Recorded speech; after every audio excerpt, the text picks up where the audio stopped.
So guys, now we are continuing with our MTA exam preparation of Introduction to Python Programming.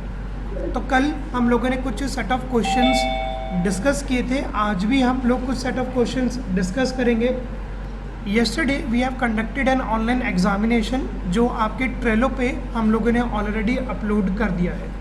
वो YouTube वाली video भी मैं अभी आप सभी के साथ शेयर करूँगा और उसमें से भी हम कुछ क्वेश्चंस हैं जो डिस्कस करेंगे. कल हम लोगों ने थोड़े बेसिक क्वेश्चंस डिस्कस किए थे. Today we are going to understand those set of questions which is going to take a little bit time, जो आपका 1 से 2 मिनट खाएंगे. ओके, तो गाइज ये कॉमन क्वेश्चन है जो कल वाले एग्जामिनेशन भी में मेरे को आया था. ठीक है ना, ये वाला आपको पहले मैं शो कर देता हूँ. This is a very common question. ठीक है ना, ये वाला भी नहीं है, एग्जैक्टली प्राइम नंबर वाला है. मैं आपके साथ एक बार वो शेयर कर देता हूँ. ओके, एक क्वेश्चन है कि in which you need to write a program to check whether the entered number is prime और नॉट. मतलब आपको 2 से लेके 100 तक में जितने भी प्राइम नंबर्स होते हैं वो आप लोगों को बताने हैं कि ये प्रोग्राम आप किस तरीके से सॉल्व करोगे. So this is going to be our question number 1 for today's session. In this question you will be going to have some code segments and you need to put them in a correct order in answer area. Okay, so you are building a Python program that displays all the prime number from 2 to 100. ठीक है, तो आप लोगों के लिए correct sequence क्या रहेगा, मैं इन पे एक एनोटेशन कर देता हूँ. लेट्स इस ब्लॉक को मैंने नाम दे दिया 1, इस ब्लॉक को नाम दे दिया लेट्स से मैंने 2, 3, इसको लेट्स से ब्लॉक को नाम दे दिया मैंने 4, इसको लेट्स से चलो नाम देते हैं एक बार 5, इसको 6, ठीक है, और इसको लेट्स से मैं देता हूँ 7. तो now you need to tell me कि what should be the first block that you are going to drag and drop within this answer area. यहाँ पर कौन सी न्यूमेरिक वैल्यू आएगी, इधर कौन सी न्यूमेरिक वैल्यू आएगी, इधर और आपकी इधर. ये कॉमन क्वेश्चन है जो लगभग आया ही था, कल वाले एग्जामिनेशन में भी था और हो सकता है कि आप लोगों के MTA एग्ज़ाम में भी आ जाए. Okay, try to solve this and send me the correct sequence. इन जैसे क्वेश्चंस में ना ये थोड़े से टाइम कंज्यूमिंग होते हैं because you need to hit and trial. आपको हिट एंड ट्रायल मेथोडोलॉजी यहाँ पर एक बार यूज़ करनी पड़ेगी और ड्राई रन आप लोगों को करके देखना पड़ेगा. Dry run in the sense कि आप लोग जो ऑर्डर लिखोगे एक बार चेक कर लेना कि अगर उस ऑर्डर को हम फॉलो करें, अगर मेरा इंटरप्रेटर उस ऑर्डर को फॉलो करेगा तो करेक्ट आउटपुट आएगा या नहीं आएगा. तो guys start sending me the correct sequences in a chat message कि यहाँ पर मैं कौन सी न्यूमेरिक वैल्यू सबसे पहले पुट करूँ, इधर कौन सी न्यूमेरिक वैल्यू आएगी, इधर और इधर. तो गाइस सबसे पहले यहाँ पर you are going to put this 1. Okay, यहाँ पर जो आपका करेक्ट आंसर एरिया है यहाँ पर आपका सबसे पहले 1 आएगा. ठीक है, मतलब सबसे पहले आप ये वाला कोड यहाँ पर प्लेस करोगे. इसके बाद you are going to make a use of a for loop. तो यहाँ पर आएगा आपका 7. ओके, इधर आप लोगों का आएगा 7. ठीक है, तो सबसे पहले आप लोगों ने क्या किया, P नाम का वेरिएबल इनिशियलाइज कराया, फिर आपने चेक किया कि P less than equal to 100 और आपने इस प्राइम वाले वेरिएबल को कर दिया ट्री. इसके बाद आप लोगों ने एक फॉर लूप एग्जीक्यूट किया. इसके बाद यहाँ पर आएगा आपका ब्रेक. ओके, इधर इसके बाद आप लोगों का आ जाएगा ब्रेक. ठीक है, और ब्रेक के बाद यहाँ पर आ जाएगा आपका 5th वाला block P is equal to P + 1. ये कोड अब आप एक बार अपने जुपिटर नोटबुक में भी एग्जीक्यूट कर सकते हो. You will be going to have the prime numbers between 2 till 100. करके देखना, आपका लूप सिर्फ 2 प्रिंट करके देगा, सिर्फ 2 आपको प्रिंट करके देगा और कुछ नहीं. तो गैस जो लोग सेकंड आपका आंसर है, अगर आप अपने कोड को एग्जीक्यूट करोगे तो आपको जो फाइनल आउटपुट मिलेगा वो सिर्फ 2 मिलेगा. प्राइम नंबर्स नहीं मिलेंगे 2, 3, 5, 7. आपको सिर्फ क्या आउटपुट मिलेगा, 2 मिलेगा. ठीक है ना, तो ये वाला सीक्वेंस आप लोग एक बार नोट करना और अभी सेशन के बाद आप ये जुपिटर नोटबुक पे एग्जीक्यूट करके भी देखना. You will be going to have all the prime numbers between 2 till 100. So this is the correct sequence for this answer 1, 7, 3 and 5. So those who have answered this correctly, good. बाकी जिन्होंने 2 answer किया था आप लोग execute करके देखना. ठीक है ना, आपका सिर्फ आउटपुट आएगा 2, प्रोग्राम के अंदर कोई एरर नहीं है। अगर आप लोग 2 भी लेके चलोगे तो आपके प्रोग्राम के अंदर कोई भी एरर नहीं आएगा, बट आपको जो आउटपुट मिलेगा वो 2 मिलेगा। और ऐसा क्यों हो रहा है, आप लोगों को एक बार ये ड्राई रन करके देखना होगा, यू नीड टू अंडरस्टैंड। ठीक है, तो वो एक लॉजिकल भी है। तो आप जब इसको जुपिटर नोटबुक पे एग्जीक्यूट करोगे you will be going to have the correct answer. तो ये होगा आपका 1735। This is the correct sequence of your 1, 7 and a 3 and a 5। ठीक है, आप इसको एक बार एग्जीक्यूट भी करके देख सकते हो on your Jupyter notebook and it will work. ठीक है, अब बढ़ते हैं टुवर्ड्स द नेक्स्ट क्वेश्चन। ये वाला हमने कल कंप्लीट कर लिया था। ओके, नाउ ये वाला भी आपको ड्रॉप डाउन से ही मिलेगा, ये वाला भी हो चुका है हमारा। Now this you need to answer. Okay, ये वाला क्वेश्चन भी थोड़ा सा टाइम कंज्यूमिंग है। तो यहाँ पर इस क्वेश्चन में लिखा क्या हुआ है कि Southbridge video needs a way to determine the cost that a customer will pay for renting a DVD। अगर आप यहाँ से कोई DVD परचेज करते हो तो क्या रेंटिंग आपको पे करनी पड़ेगी। The cost is dependent on the time of the day the DVD is return, however there are also special rates on Thursday and Sundays. The fee structure is shown in the following list. Per night की cost आपको क्या पड़ेगी, $1.59।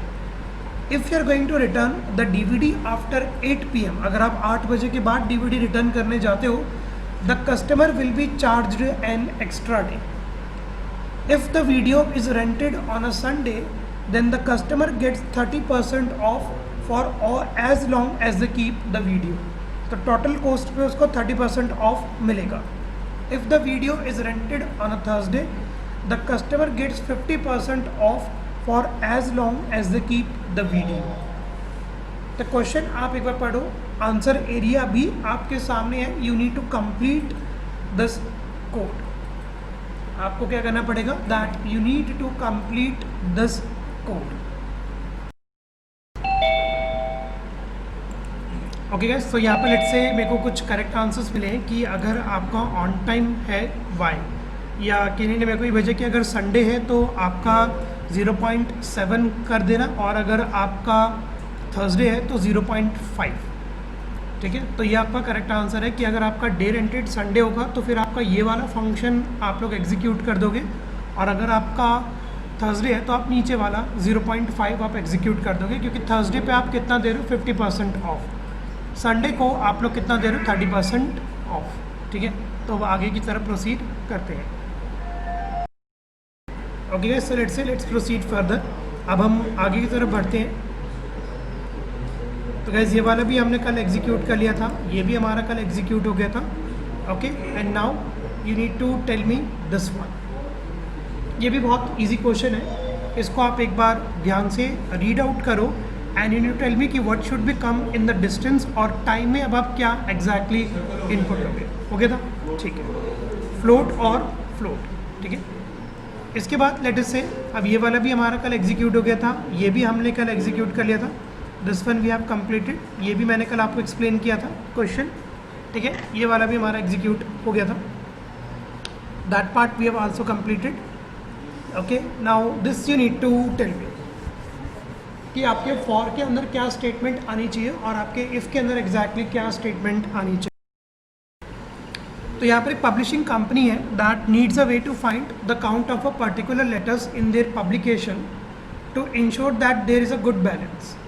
It seems that there have been complaints about the over use of the letter, that is you need to create a function to meet the requirement.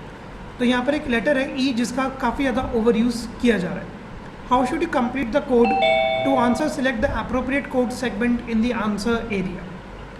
Function is going to accept the list of words from a file and let us to search for.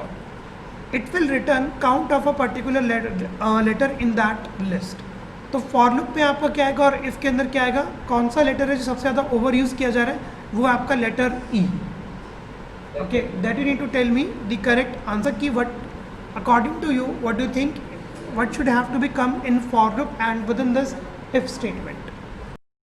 तो guys correct answer है कि आप सबसे पहले यहाँ पर क्या करोगे कि that you are going to make a use of for letter in word list, और अगर आपका लेटर है ई तो आप इसका काउंट को कर दोगे इंक्रीमेंट. ठीक है, इजी क्वेश्चन.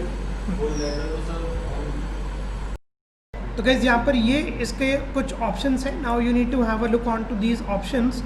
तो सबसे पहले अब आप यहाँ पर क्या करोगे कि आप एक फॉर लूप चला लोगे, फिर आप एक बार काउंट कर लोगे कि अगर लेटर आपका किसके बराबर है ई के, तो आपको पता लग जाएगा कितनी बार आपका ई एग्जैक्टली में यहाँ पर यूज़ किया गया है.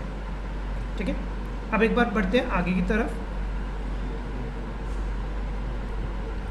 ओके, ये भी हमारा कल हो गया था. ठीक है, विल स्किप दैट. ये भी आपका करेक्ट आंसर था इसका 15. Will skip that part. ये भी आप लोगों ने कल एग्जीक्यूट करके देख लिया था. इस एक्सप्रेशन का जो करेक्ट आंसर था वो था आपका ऑप्शन नंबर सी 15. ठीक है, ये भी मैंने आपको बताया था कि इसके अंदर आपके जो ऑप्शंस रहेंगे कि आपको सिर्फ 0 से लेके 195 तक आपको प्रिंट करना है. बी और D is a correct answer. ठीक है, और ये भी आपका हमारा क्रॉस चेक हो गया था. ठीक है, अब यहाँ से हम एक बार अपना स्टार्ट करेंगे. ये बहुत इजी क्वेश्चन है and you need to tell me the correct answer of it. ये वन लाइनर क्वेश्चन है. आपका करना क्या आपको कि north wind trader has hired you as an intern on the coding team that creates an e-commerce application. You must write a script that asks the user for a value. The value must be as a whole number in calculation even if the user enter a decimal value. अगर वो decimal value डाल भी देता तो भी आपको क्या convert कर देना उसको एज एन INT इंटीजर में. तो let's say you need to write the code segment to meet the requirement. तो अब अकॉर्डिंग टू यू आप लोग यहाँ पर कौन सा यूज़ करोगे कि अगर मैं डेसिमल में भी डाल देता हूँ तो भी मेरा किसके अंदर टाइप कास्ट हो जाए इंट में. तो इसके लिए करेक्ट आंसर आपका रहेगा ऑप्शन नंबर डी. क्योंकि यहाँ पर ऑप्शन नंबर डी किस लिए, क्योंकि आपका अगर यूज़र डेसिमल वैल्यू में भी डाल देता है तो भी आपको उसको होल नंबर में कन्वर्ट करा दे रहा है. तो this is one liner question, very simple question. You need to select an option number.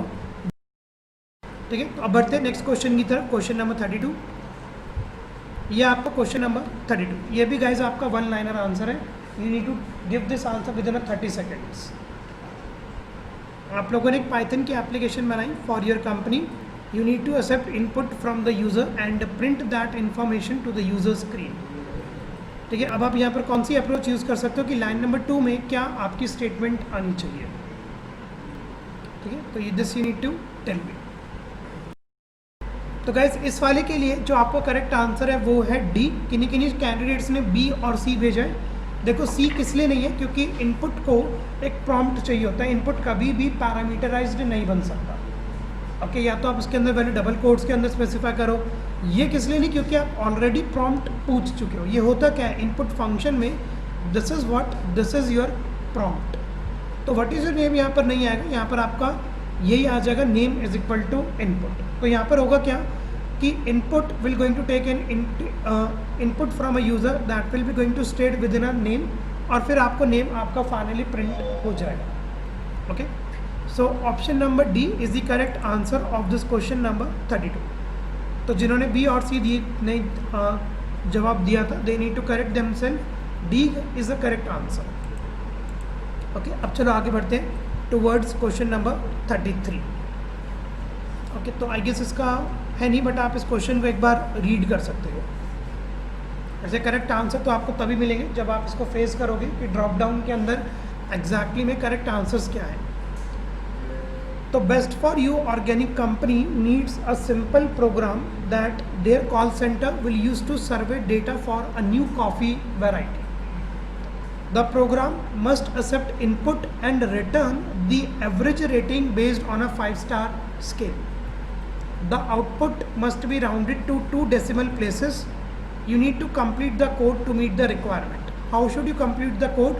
To answer, select the appropriate code segment from the drop down. According to चलो wild guesses भी आप यहाँ पर कर सकते हो कि रेटिंग में आप एग्जैक्टली में क्या डालोगे.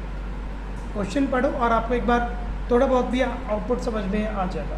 करेक्ट आंसर्स तो आपको तब मिल जाएंगे when you are actually going to give this exam, और जब ड्रॉप डाउन के अंदर आपके सामने ऑप्शंस.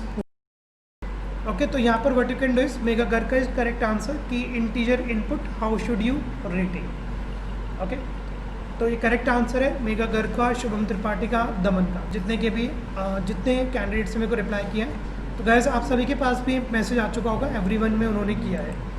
ओके, तो क्वेश्चन नंबर 33 में अगर ये वाला क्वेश्चन आता है बाय चांस, अगर रिपीट होता है तो this is going to be your answer. So guys, now we are proceeding further. So you are writing a function that work with files. Okay, you need to ensure that the functions return none if the file does not exist. If the file does exist, the function must return the first line. अगर file exist करती है तो उस file की पहली line आपको return करके दे देगा।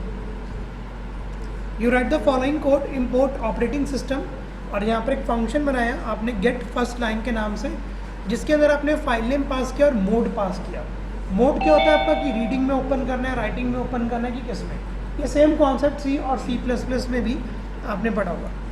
इन which order should you arrange the code segment to complete the function? To answer move all the code segment from the list of code segment to the answer area and arrange them in a correct order. ठीक है, तो guys यहाँ पर इनको आप name ले लेना, first, second, third, fourth और fifth, and you need to tell me the correct sequence.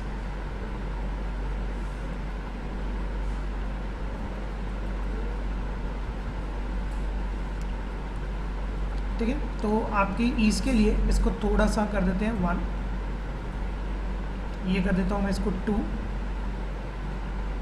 इसको 3, इसको कर देते हैं आपका 4 और इसको आपको कर देते हैं 5। तो फाइल हैंडलिंग वैसे नहीं आती, कल मैं आपको एक्सप्लेन करूँगा कि फाइल हैंडलिंग एग्जैक्टली में किस तरीके से करी जाती है। ओके, कल का हमारा डेमो रहेगा कि फाइल हैंडलिंग मैं आपको बताऊँगा, क्योंकि फाइल हैंडलिंग से कल भी क्वेश्चन पूछे गए थे जो हमने इवनिंग में कंडक्ट किया था। तो file handling I am going to have a discussion tomorrow.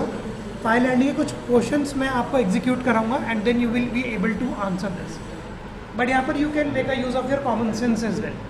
Question आप समझो, कोड आप समझो, और किस तरीके से आप उनको करेक्ट ऑर्डर में पुट करोगे, यू नीड टू टेल। तो यहाँ पर मेजॉरिटी में को 51324 किया, ये किन्हीं का 15324 आया है, तो मैं दोनों आपको लिख देता हूँ। तो 15324 पहले देख लेते हैं। तो यहाँ पर किसी के आंसर्स आए 1 5 3 2 और 4। 1 एक्चुअली मेक सेंस, क्योंकि सबसे पहले आपको चेक करना है कि वेदर द फाइल एग्जिस्ट और नॉट। ओके, तो गाइस सबसे पहले तो आपका आ जाएगा 1। अगर फाइल आपकी एग्जिस्ट करती है then you are going to open that file. Okay बस, ठीक है। और अगर ये फाइल एग्जिस्ट करती है तो आप उसकी रीड लाइन करा दोगे, वरना आप क्या कर दोगे, उसको आप कर दोगे इसको एल्स में रिटर्न नन।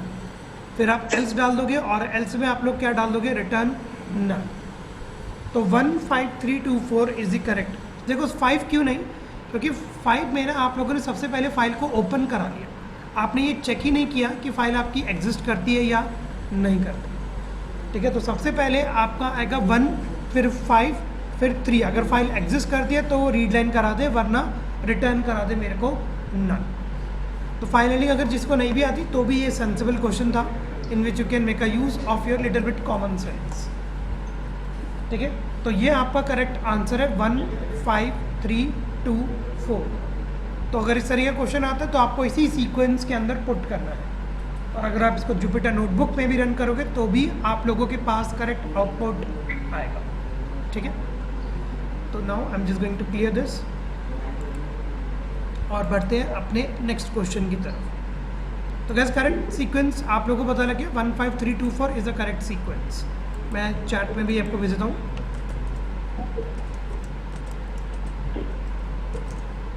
तो this is going to be a correct sequence 1 5 3 2 4।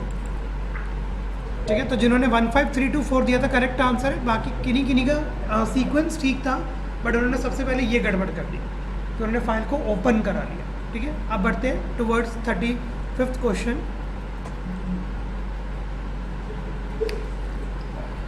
ठीक है, तो यहाँ पे लेट्स से मैं एक बार आपको पहले दिखाता हूँ। हाँ, तो गैस पहले आप ये वाला एक बार क्वेश्चन पहले रीड करो। एक है Tailspin toys is building a basketball court for its employ to improve company morale. You are creating a Python program that employee can use to keep track of their average score. The program must allow user to enter their name and current scores. The program will output the username and the user's average score.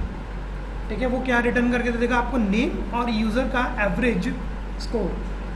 The output must meet the following requirement. The username must be left aligned. If the username has fewer than 20 characters, additional space must be added to the right. The average score must have 3 places to the left of the decimal point and 1 places to the right of decimal point. आपको जैसे example में लिखा हुआ है XXX.X. तो पहले आपके 3 होने चाहिए, फिर आपके डेसिमल के बाद 1 होना चाहिए.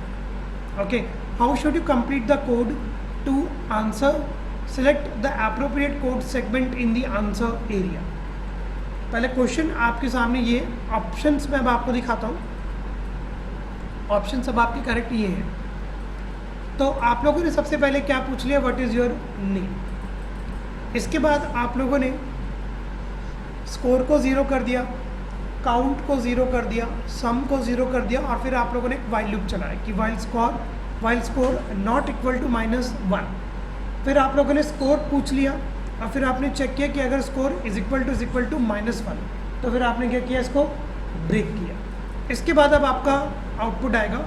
पहले आप इतना सेट ऑफ कोड रीड करो, फिर मैं आपको लेके चलता हूँ नेक्स्ट स्लाइड की तरफ and then will proceed further. तो ये जो प्रिंट फंक्शन आपको भी यहाँ पे नज़र आ रहा है, इसे कहते हैं C format style. In a Python you can make a use of this print function in a C formatted style. तो यहाँ पर जैसे आप लोग सी में करते थे कि name will get replaced by this value and average will get replaced by this value. तो यहाँ पर जो आपका नेम होगा, तो यहाँ पर बस आपको ये प्रिंट करना होगा कि %d आएगा, %s आएगा या %lf आएगा. This you need to cross check. ठीक है, तो इंटीजर के लिए आपका %d आ जाएगा. आपका अगर होगा नेम तो यहाँ पर %s आ जाएगा. और फ्लोट के लिए आप एक बार चेक कर लेना, LF भी करेक्ट आंसर और F भी करेक्ट आंसर है. LF भी और आपका F भी. तो जैसे C में आप लोग लिखते थे ना कि %s की वैल्यू रिप्लेस हो जाए स्ट्रिंग के साथ, तो यहाँ पर आपको ये ऑप्शन मिलेंगे ड्रॉप डाउन में कि इधर %s आना चाहिए या इधर %d आना चाहिए. These are the option you will be going to have when you are going to make a use of a drop down. %lf भी आपको मिल सकता है और %f भी आपको मिल सकता है. ठीक है, तो इस वाले क्वेश्चंस के अंदर जो आपको ड्रॉप डाउन मिलेगा वो इस तरीके से एक बार आपको मिलेगा. तो गाइस यहाँ पर इसका अब मैं आपको बताता हूँ. देखो यहाँ पर तो आपका जो करेक्ट आंसर आएगा इस डेसिमल के लिए वो आ जाएगा आपका %.1f. ठीक है, और जो यूज़र नेम होगा ना, यूज़र नेम के आगे ना आपको कुछ है ना इंटीजर वैल्यू अगर मिलेगी तो आप वो स्पेसिफाई करना. ओके, अगर आपको लेटर से कुछ इस तरीके की इंटीजर वैल्यू मिले इन ऑप्शंस में, तो आपको है ना ये इंटीजर वैल्यूज़ यूज़ करनी है, क्योंकि आपको जो यूज़र का नेम प्रिंट करना है वो लेफ़्ट अलाइंड प्रिंट करना है. ओके, तो लेफ़्ट अलाइनमेंट के लिए ना आपको आपके ऑप्शंस में ना कुछ इस तरीके की रिप्रेजेंटेशन नज़र आएंगी, %-6s या कुछ भी हो सकता है %-10s. तो आपको ये करना है. ऐसा करने से क्या होगा कि 10 वाइट स्पेसेस आपके आगे आ जाएंगे और आपका जो आपको नेम होगा वो आपको लेफ़्ट अलाइंड नज़र आएगा. ठीक है, अगर आपके पास ये ऑप्शन होता है तो ये वाले मत सेलेक्ट करना. 6s भी हो सकता है और %s भी हो सकता है. You need to go for this -1. What this -1 string representation will do, this -1 is used for your left alignment. Value कुछ भी हो सकती है, वैल्यू आपके अकॉर्डिंग है कि आपको कितना लेफ्ट अलाइंड चाहिए. ठीक है, तो अगर ये कुछ आपके पास ऑप्शंस आते हैं इन 3 में से, तो you need to select the very first one. Okay, और बाकी फ्लोट के लिए आपका करेक्ट है कि फ्लोट के लिए you are going to make a use of a %1.f. ये आपका प्रिंट करता है पाइथन में फ्लोट वैल्यूज़. ठीक है, जो आपको पॉइंट्स में चाहिए होंगे. तो यहाँ पर ये जो प्रिंट फंक्शन है, इस प्रिंट फंक्शन में आप लोग माइनस वाला ऑप्शन पे फोकस करना और यहाँ पर आपका %f वाले फंक्शन पे. So guys, now we are proceeding further with our question number 36. You need to develop a Python application for your school. You need to read and write data to a text file. If the file does not exist, it must be created. If the file has content, the content must be removed. ठीक है, अगर file नहीं है, if the file does not exist, तो वो बन जाएगी, और अगर फाइल का कंटेंट है तो वो रिमूव हो जाएगा. तो देखो W का यहाँ पर क्या मतलब होता है, फाइल हैंडलिंग के आपके मोड्स हैं. W का मतलब होता है सिर्फ राइट करना, रीड का मतलब होता है सिर्फ रीड करना, R का यहाँ पर आपका मतलब होगा सिर्फ और सिर्फ रीड करना. W प्लस और R प्लस का क्या मतलब होता है, R प्लस अगर पहले तो रीड और राइट करना, और W प्लस है तो मतलब पहले राइट होगी और फिर आपकी रीड होगी. ठीक है, R प्लस का मतलब read write operation, W plus का मतलब पहले राइट होगी और फिर आपकी फाइल रीड होगी. ठीक है, तो you need to tell me the correct answer कि आपकी फाइल अगर आपको करना क्या, रीड और राइट करना है. अगर यहाँ पर राइट और रीड होता तो क्या होता, और रीड एंड राइट है तो क्या होगा. आंसर्स मैंने आपको बता दिया कि R प्लस का मतलब होता है रीड राइट, W प्लस का मतलब होता है राइट रीड. पहला कैरेक्टर आप देख लो, और जो बचे आपके W और R, they just use for right and R just use for read. आप कुछ मॉडिफिकेशन वगैरह नहीं कर सकते. ठीक है, तो इसका जो आपका करेक्ट आंसर है वो है आपका बी. R प्लस का हमेशा क्या मतलब होता है, रीड कराना और राइट कराना. आपको आगे क्वेश्चन पढ़ने की नीड ही नहीं है. रीड एंड राइट जहाँ पर आपका आगे, वहाँ पर आपका कौन सा मोड आएगा, R प्लस. सिर्फ राइट होता तो W, सिर्फ रीड होता तो R, और अगर यहाँ पर होता राइट रीड तो फिर आता आपका W प्लस. ठीक है, अब बढ़ते हैं टुवर्ड्स क्वेश्चन नंबर 37. ये भी आपका लेट से बहुत बेसिक क्वेश्चन है. You need to tell me the correct answer within 1 minute. Read this question very carefully. File handling से रिलेटेड एक क्वेश्चन है. According to you which code segment you need to put in line number 5 और इन line number 6.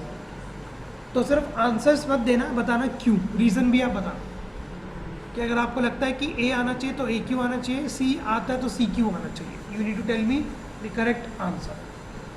Try to understand the dry run behind these programs. ठीक है, तो यहाँ पर जब आपका जो करेक्ट आंसर है वो है आपका D. ठीक है, कि अगर जैसे /n करेक्टर काउंट हो जाता है, अगर आपकी line not equal to none है तो आप लाइन को प्रिंट कर दो. ओके, और नॉट इक्वल टू के लिए क्या होता है कि अगर ट्रू कब देगा, जब दोनों वैल्यू आपकी डिफरेंट है. जैसी ट्रू होगी, मतलब जैसी दोनों ऑपरेंड आपके सेम होंगे, ये कर देता है आपको false. Not equal to operator का भी मतलब ही यही है. ठीक है, अब बढ़ते हैं टुवर्ड्स अवर फाइनल क्वेश्चंस. हाँ, सो अब आते हैं हमारे सेकंड लास्ट क्वेश्चन पे कि you are writing an application that uses the SQRT function. The program must reference the function using the name square root. You need to import the function. Which code segment should you use? ये भी आपका one liner है कि which code segment you should use. ठीक है ना, correct answer आपका रहेगा D. D will get executed, B will not going to get executed. तो फ्रॉम मैथ एक पैकेज है जहाँ से आपने कौन से फंक्शन को इम्पोर्ट करा है, SQRT को, और उसका रेफरेंस आपने क्या बना लिया, एज स्क्वायर रूट. ठीक है, तो D विल गेट एग्जीक्यूटेड. इसके बाद अब हम पढ़ते हैं आगे towards our this question. Okay, इसके बहुत सारे ऑप्शंस हैं, आपको वर्ड सिलेक्ट करने हैं 2. You need to create a function that manipulates a number and the function has the following requirement. सबसे पहली बात तो ये कि आप फंक्शन में क्या पास करोगे, फ्लोट आप पास करोगे. एक float value you need to pass in your function. The function must take the absolute value of the float. ठीक है ना, फंक्शन क्या करेगा, it will going to take the absolute value of the float. Any decimal point after the integer must be removed. And according to you which 2 math functions you are going to make a use of. ठीक है, chat में से. So guys, the correct answer of this question is B and your E, ceiling और आपका flow. अगर यहाँ पर आपके पास होता चूज 3, ठीक है, तो चूज 3 में आप यहाँ पर कर सकते थे आपका math.fabs. ठीक है ना, एब्सोल्यूट वैल्यू. ठीक है। बट अगर हम बात करें कि मेरे को एक इंटीजर वैल्यू रिटर्न करनी है तो सीलिंग में और फ्लोर में आपकी वैल्यू भी पहुंच जाएगी, क्योंकि यहाँ पर ऐसा कोई लिखा नहीं हुआ कि डिफरेंट वैल्यू नहीं आनी चाहिए, सेम वैल्यू आनी चाहिए, ऊपर नहीं होनी चाहिए, नीचे नहीं होनी चाहिए, ऐसा कोई भी केस नहीं लिखा हुआ। सीधा सिंपल लिखा हुआ है कि आपको एक फ्लोट वैल्यू भेजनी है, ठीक है, और उसकी एब्सोल्यूट वैल्यू आपको भेजनी है फ्लोट की। Any decimal point after the integer must be removed. तो यहाँ पर ऐसा कुछ नहीं लिखा हुआ है कि डिफरेंट वैल्यूज आ रही हैं या वो आ रहा है, कुछ भी नहीं है, ठीक है ना। आप बस ऑफिशियल डॉक्यूमेंटेशन को पढ़ो। ऑफिशियल डॉक्यूमेंटेशन अगर हम यहाँ पर चेक करें तो floor and ceilings are the best option, because we need to select two which should return an integer value, which should return an integer value, ठीक है। और अगर 3 ऑप्शन होते तो आपका ये फैप्स बिल्कुल करेक्ट रहता। मोड क्यों नहीं? क्योंकि मोड आपके 2 पैरामीटर रिसीव करेगा, और रही आपकी अगर एक्सप्रेशन की तो ये आपके पेयर्स वगैरह बनाता है, तो ये भी आपका आर एक्सप्रेशन यूज़ नहीं किया होगा। They are use to use a raise to the power. तो करेक्ट आंसर आपका बी और ई रहेगा। फैप्स में इसलिए नहीं कह रहा क्योंकि it always going to return you an decimal values. अगर कोई 3 कंडीशन स्पेसिफाई करता है, आपकी तीनों कंडीशन अगर हम देखें तो आप सीलिंग के अंदर, फ्लोर के अंदर फ्लोट वैल्यू भी भेज सकते हो, नेगेटिव पॉजिटिव वैल्यू भेज सकते हो, सेकंड भी सेटिस्फाई करता है और थर्ड भी। It always going to return you an integral value. तो if we need to select the best choose 2 option, then B and E is the correct answer, ठीक है। अब बढ़ते हैं एक बार लास्ट क्वेश्चन की तरफ, and this is going to be your last question. So you are writing a code that generate a random integer with the minimum value of 5 and a maximum value of 11. Which 2 functions should you use? You need to tell me the correct answer. ठीक है ना, ये आप Jupiter notebook पे भी execute कर सकते हो। आपका जो करेक्ट आंसर रहेगा, जैसे एक ऑप्शन मेरे पास आया सी और डी, इसको यूज करने के लिए आप पैकेज जरूर इंपोर्ट करा लेना, रैंडम import random जरूर लिख देना, in case if you want to make a use, or let's say in case if you want to implement this on a Jupyter notebook। यहाँ पर जो आपका करेक्ट आंसर है इस वाले का वो रहेगा आपका ए और बी, ठीक है ना। Random dot random integer 5 to 11, क्योंकि आपको रैंडम इंटीजर किस लिए, that is going to be an exclusive character, maximum value 11 तक होनी चाहिए, ठीक है। और फिर आपका एक और भी फंक्शन होता है रैंड रेंज, जो भी आपका ये काम करेगा। तो this is going to be your inclusive and this is going to be your exclusive, okay. तो A and B is the correct answer for this question, random integer और random range, okay. So this completes our set number 1, sample test 1 अभी हम लोगों ने अपना complete कर लिया। Tomorrow we are going to understand sample number 2, but before that I would like to give you some information.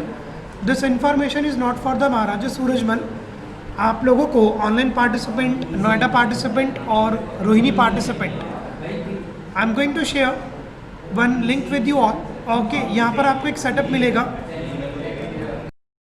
Okay guys. So that's it for today. Will meet you tomorrow at the same time 10 AM, and on Saturday you will be going to have your final MTA examination.